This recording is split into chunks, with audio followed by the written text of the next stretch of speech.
फरमाते हैं कि मैं ना मजदूर लेने गया। बगदाद के चौक में मजदूर बैठे होते थे, तो मेरी उन मजदूरों में से ना एक नौजवान बच्चे पे नजर पड़ी। बड़ा कमजोर सा वजूद था, लेकिन चेहरे पर इबादत का निशान था। माथा बताता था कि नमाज का बड़ा ख्याल रखता है। मैं उसके करीब गया। चेहरे भी बड़ा कुछ बताते हैं ना, चेहरों में भी बड़ी रानाई होती है। फरमाते हैं मैं करीब गया, मैंने उसको कहा बेटे मजदूरी करोगे? तो कहने लगा मजदूरों में बैठा हूं तो जरूर मजदूरी के लिए ही तो बैठा हूं। तो मैंने कहा कि चलो फिर। कहने लगा नहीं, मेरी कुछ शर्तें। मैंने कहा बताओ। कहने लगा पहली शर्त यह है कि लोग 4 दिनार दिहाड़ी लेते हैं, मैं 3 दिनार लूंगा। मैंने कहा यार भाई तो बड़ी बेहतरीन है, बाकी भी इस तरह की रख ले। उसने कहा हुजूर दूसरी शर्त यह है कि मैं आपकी मुकम्मल बात मानूंगा, लेकिन जब अजान हो जाएगी फिर आपकी नहीं सुनूंगा। तीसरी बात उसने ये की कि हुजूर मैं आपके घर में काम करूंगा पर आपके किसी सवाल का जवाब नहीं दूंगा। कहते मैंने कहा यार तू बड़ा अजीब है, शर्तें तो मालिकों की होती हैं। कहने लगा जी बहरहाल मैं शर्तें लगा के जाता हूं। फरमाते मैं उसे घर ले आया। काम मैंने उसको बताया तो जो काम मजदूर सारे दिन में करता है ना, उसने 2 घंटे में ही कर दिया। हमारे मजदूर सिगरेट पीने में भी तो आधा घंटा लगाते हैं, वो चाय पीने जाएं तो पौना घंटा। वहां उनको भी तो दयानतदारी करनी चाहिए कि नहीं करनी चाहिए? मुआहदा किया है ना जी, तो पूरा उतरना चाहिए ना। कहते 2 घंटे में। अब काम जब बंदा शुरू कराता है तो काम और निकल आता है। कहते काम मैंने उसको और बता दिया, वो करने लगा। उसने मिट्टी निकाल के रखी थी बाहर रास्ते में, तो अजान हो गई जोर की।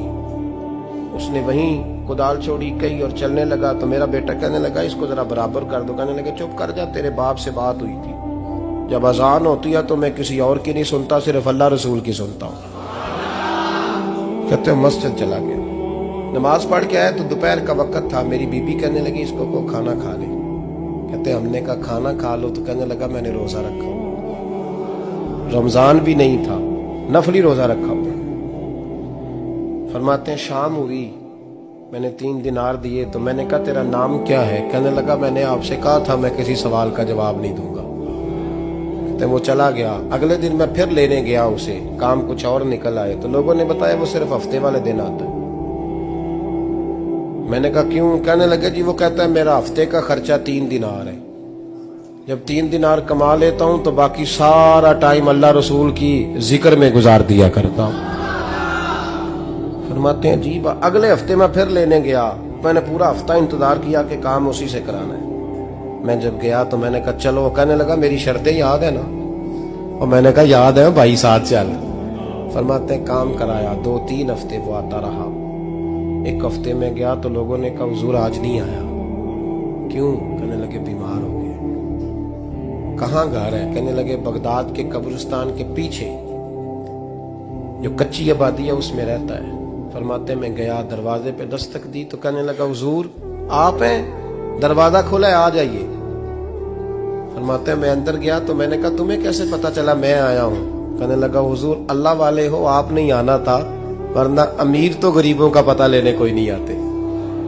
कहते मैं करीब गया तो कहने लगा मैं आपका इंतजार कर रहा था, तेज बुखार है, तप रहा। जेब से कुछ पैसे निकाले। कहने लगा ये पैसे रखने। एक अंगूठी निकाली।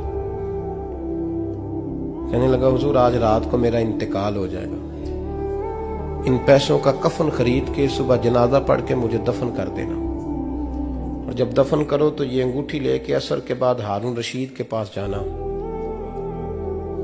आप उसे कहना मैंने मिलना है, पर वो आपको टाइम नहीं देगा। आप उसको आवाज दीजिएगा कि तेरी एक अमानत है मेरे पास। फिर वो आपसे मिलेगा तो अंगूठी दे दे, फिर आप मेरी तरफ से फारिग हैं। हजरत फरमाने लगे तेरा नाम?